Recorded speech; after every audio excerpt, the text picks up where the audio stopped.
اور فنون جنگ سے واقف تھے، ان لوگوں پر فتح مکہ کا الٹا اثر پڑا اور ان لوگوں پر خواہ مخواہ کی جاہلیت کی غیرت سوار ہو گئی، اور ان لوگوں نے یہ خیال قائم کر لیا کہ فتح مکہ کے بعد ہماری باری ہے۔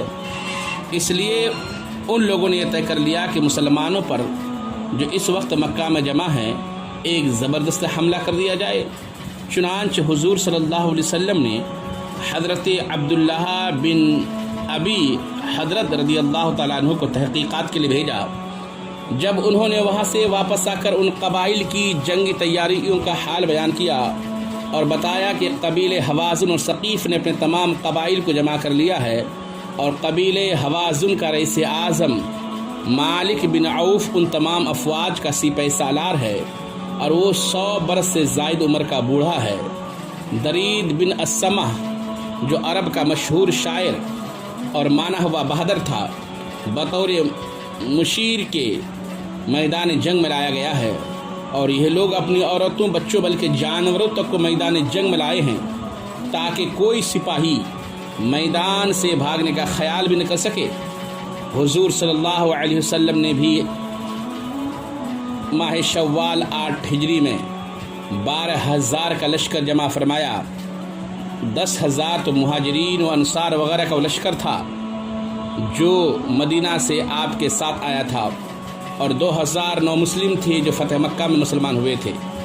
آپ صلی اللہ علیہ وسلم نے لشکر کو ساتھ لے کر اس شان و شوکت کے ساتھ حنین کا رخ کیا کہ اسلامی افواج کی کثرت اور اس کے جہہ و جلال کو دیکھ کر بے اختیار بعض صحابہ کرام رضی اللہ تعالی عنہم کی زبان سے یہ لفظ نکل گیا کہ آج بھلا ہم پر کون غالب آ سکتا ہے، لیکن اللہ پاک کو ان حضرات کا اپنی فوج کی کثرت پر ناز کرنا پسند نہیں آیا۔ چنانچہ اس فخر و نازش کا یہ انجام ہوا کہ پہلے ہی حملہ میں قبیل حوازن و ثقیف کے تیر اندازوں نے جو تیروں کی بارش کی اور ہزاروں کی تعداد میں تلواریں لے کر مسلمانوں پر ٹوٹ پڑے، وہ 2,000 نو مسلم اور کفار مکہ جو لشکر اسلام میں شامل ہو کر مکہ سے آئے تھے ایک دم سر پر پیر رکھ کر بھاگ نکلے۔ ان لوگوں کے بھگدڑ دیکھ کر انصار مہاجرین کے بھی پاؤں اکھڑ گئے۔ حضور صلی اللہ علیہ وسلم نے جو نظر اٹھا کر دیکھا تو گنتی کے چند جانثاروں کے سوا باقی سب فرار ہو چکے تھے۔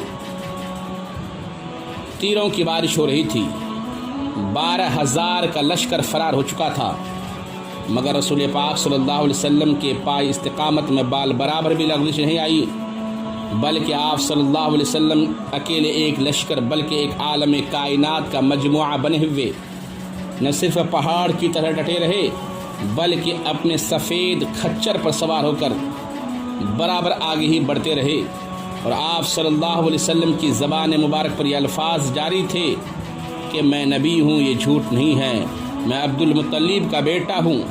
حضرت عباس رضی اللہ تعالیٰ عنہ نے لشکر کو پکارا یا معاشر انصار، اور پھر یا للمہاجرین کا نعرہ مارا تو ایک دم تمام فوجیں پلٹ پڑیں، اور لوگ اس قدر تیزی کے ساتھ دوڑ پڑے کہ جن لوگوں کے گھوڑے بھیڑ کی وجہ سے نہ مڑ سکے انہوں نے ہلکا ہونے کے لیے اپنی ذریں پھینک دیں اور گھوڑے سے کود کود کر دوڑے اور کفار کے لشکر پر جھپٹ پڑے۔ اس طرح جابازی کے ساتھ لڑنے لگے کہ دم زدن میں جنگ کا پاسا پلٹ گیا۔ کفار بھاگ نکلے، کچھ قتل ہو گئے اور جو رہ گئے گرفتار ہو گئے۔ قبیلہ ثقیف کی فوجیں بڑی بہادری کے ساتھ جم کر مسلمانوں سے لڑتی رہیں، یہاں تک کہ ان کے 70 بہادر کٹ گئے، لیکن جب ان کا علمبردار عثمان بن عبداللہ قتل ہو گیا تو ان کے پاؤں بھی اکھڑ گئے، اور فتح مبین نے حضور صلی اللہ علیہ وسلم کے قدموں کا بوسہ لیا اور کثیر تعداد اور مقدار میں مال غنیمت ہاتھ آیا۔ پھر اللہ پاک نے آیت نمبر 28 میں ذکر فرمایا کہ مشرک بالکل ناپاک ہیں، یعنی ان کو باطن کے اعتبار سے ناپاک قرار دیا ہے کہ وہ کفر و شرک کی نجاست سے آلودہ ہیں۔ حکم دیا گیا کہ اس سال یعنی 9 ہجری کے بعد وہ مسجد حرام کے قریب نہ آنے پائیں، نہ حج کے لیے نہ عمرہ کے لیے۔ یہاں اصل حکم مسجد حرام شریف میں آنے سے روکنے کا ہے، اور بقیہ دنیا بھر کی مساجد میں آنے کے متعلق بھی حکم یہ ہے کہ کفار مسجدوں میں نہ آ سکتے۔ خصوصاً کفار کو عزت و احترام اور استقبال کے ساتھ مسجد میں لانا شدید حرام ہے۔ اس کے بعد اس مال و دولت اور سونے چاندی کی مذمت بیان فرمائی گئی جس کے حقوق ادا نہ کیے جائیں۔ زکوٰۃ ادا نہ کرنے والوں کو وعید سنائی گئی اور دردناک کیفیت کو بیان فرمایا گیا کہ قیامت کے دن اسے جہنم کی آگ میں تپایا جائے گا، یہاں تک کہ شدت حرارت سے سفید ہو جائے گا۔ پھر اس کے ساتھ زکوٰۃ ادا نہ کرنے والوں کی پیشانیوں اور ان کے پہلوؤں اور ان کی پشتوں کو داغا جائے گا اور ان سے کہا جائے گا کہ وہ مال ہے جو تم نے اپنے لیے جمع کر رکھا تھا، تو دنیا میں اپنا مال جمع کر کے رکھنے اور حقداروں کو ان کا حق ادا نہ کرنے کے عذاب کا مزہ چکھو۔ آیت نمبر 40 میں حضرت سیدنا صدیق رضی اللہ تعالیٰ عنہ کی شان بیان فرمائی گئی کہ ہجرت میں انہیں نبی پاک صلی اللہ علیہ وسلم کی خاص رفاقت نصیب ہوئی اور بارگاہ رسالت میں آپ صلی اللہ علیہ وسلم سے بے خوف رہنے اور اللہ پاک کی معیت کا مژدہ عطا کیا گیا۔ آیت نمبر 79 میں مسلمانوں کا ایک شعار اور منافقین کا ایک شعار بتایا گیا کہ نادار مومنین اپنی محنت کی کمائی سے اپنا مال صدقہ کرتے ہیں تو منافق ان پر طعن کرتے ہیں، مذاق اڑاتے ہیں۔ فرمایا گیا کہ اللہ ان کو ان کے مذاق کی سزا ضرور دے گا۔ اخیر میں صحابہ کرام علیہم رضوان کا جذبہ جہاد بیان کیا گیا کہ انہوں نے اللہ پاک کی رضا کی طلب میں اور اس کی بارگاہ میں قرب حاصل کرنے کے لیے اپنے مال اور اپنی جانیں دونوں خرچ کر دیے۔ جہاد کے لیے جانے کے لیے باطل عذر والوں کا ذکر فرمانے کے بعد سچے عذر والوں کے متعلق فرمایا کہ ان پر سے جہاد کی فرضیت ساقط ہے۔ یہ کون لوگ ہیں؟ ان کے چند طبقے بیان فرمائے۔ پہلا طبقہ ضعیف، جیسے کہ بوڑھے، بچے، عورتیں اور وہ شخص بھی انہی میں داخل ہے جو پیدائشی کمزور، ضعیف و نحیف ہو۔ دوسرا طبقہ بیمار، اس میں اندھے، لنگڑے، اپاہج بھی داخل ہیں۔ تیسرا طبقہ وہ لوگ جنہیں خرچ کرنے کی قدرت نہ ہو اور سامان جہاد نہ کر سکیں، یہ لوگ رہ جائیں تو ان پر کوئی گناہ نہیں۔ السلام